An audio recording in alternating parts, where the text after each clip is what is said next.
Baik, Assalamualaikum warahmatullahi wabarakatuh. Saya Muhammad Teguh Irwansyah ingin mengimplementasikan sistem manajemen pada PT Indofood Tbk. Baik, lanjut. Pendahuluan. 1. Latar belakang.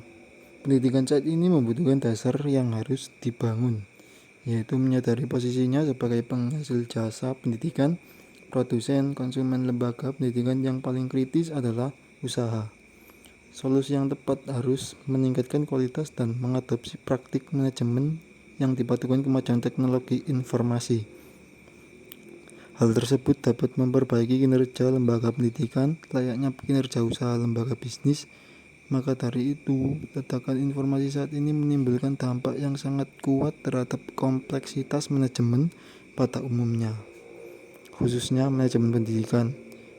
Pimpinan sebuah lembaga pendidikan pada dasarnya adalah pengolah informasi. Lanjut. Pembahasan.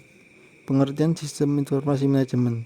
Sistem berasal dari bahasa Latin, yaitu sistema, dan bahasa Yunani systema, adalah suatu kesatuan yang terdiri dari pada komponen atau elemen yang dihubungkan bersama untuk memudahkan aliran informasi, materi, atau energi untuk mencapai suatu tujuan. Misalnya, di bawah ini ada beberapa elemen yang membentuk sebuah sistem, yaitu 1. Tujuan, 2. Masukan, 3. Proses, 4. Keluaran, 5. Batas, 6. Mekanisme pengendalian dan umpan balik, 7. Lingkungan. Baik, lanjut. Studi kasus pada PT Indofood. PT Indofood CBP Sukses Makmur Tbk merupakan perusahaan yang bergerak dalam bidang industri makanan dan minuman yang didirikan di Indonesia. Perusahaan ini didirikan oleh Sudono Salim pada tahun 1990. Pada beberapa dekade terakhir, PT Indofood CBP Sukses Makmur Tbk telah berkembang menjadi sebuah perusahaan total food solution dengan mengadakan kegiatan operasional yang mencakup seluruh tahapan proses produksi makanan, dimulai dari produksi dan pengolahan bahan baku hingga menjadi produk akhir yang siap dipasarkan oleh para pedagang eceran. Perusahaan ini telah mengekspor produksi makanannya hingga ke Asia, Australia, dan Eropa. Kini PT Indofood CBP Sukses Makmur Tbk merupakan perusahaan mapan dan terkemuka dalam setiap kategori bisnisnya. Baik, lanjut. Diagram sistem informasi.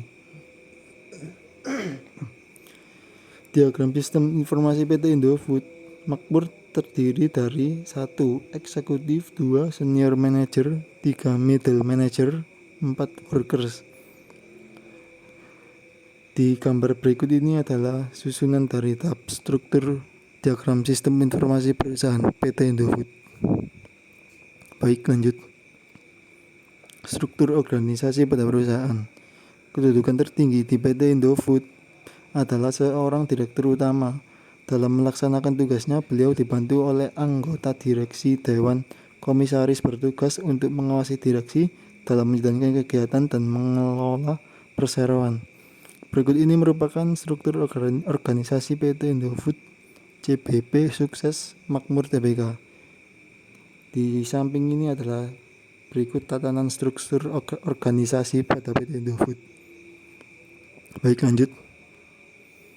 Deskripsi fungsional. Berikut deskripsi pembagian tugas, tanggung jawab, dan kewajiban masing-masing pemegang jabatan pada sistem informasi PT Indofood. Terdiri dari sebagai berikut. 1. Executive Information System atau disingkat AIS. 2. Decision Support System atau DSS. 3. Management Information System atau MIS. 4. Transaction Processing System atau TPS. Baik, lanjut. Penerapan sistem informasi dan perusahaan. A. ERP atau Enterprise Resource Planning. Perencanaan sumber daya perusahaan atau sering disingkat ERP adalah sistem informasi yang diperuntukkan bagi perusahaan manufaktur manapun maupun jasa yang berperan mengintegrasikan dan mengotomasikan proses bisnis yang berhubungan dengan aspek operasi. produksi maupun distribusi di perusahaan bersangkutan. ERP sering disebut sebagai black office system yang mengindikasikan bahwa pelanggan dan publik secara umum tidak dilibatkan dalam sistem ini. Berbeda dengan front office system yang langsung berurusan dengan pelanggan, seperti sistem untuk e-commerce, Customer Relation Management atau CRM, e-government, dan lain-lain. Secara modular, software ERP biasanya terbagi atas modul utama yakni operasi serta modul pendukung yakni finansial dan akuntansi serta sumber daya manusia. Baik, lanjut. Beberapa keuntungan penggunaan ERP. 1. Untuk mengintegrasikan data keuangan sehingga top manajemen bisa melihat dan mengontrol kinerja keuangan perusahaan dengan lebih baik. 2. Menstandarkan proses operasi melalui implementasi best practice sehingga terjadi peningkatan produktivitas, penurunan dan penurunan efisiensi dan peningkatan kualitas produk.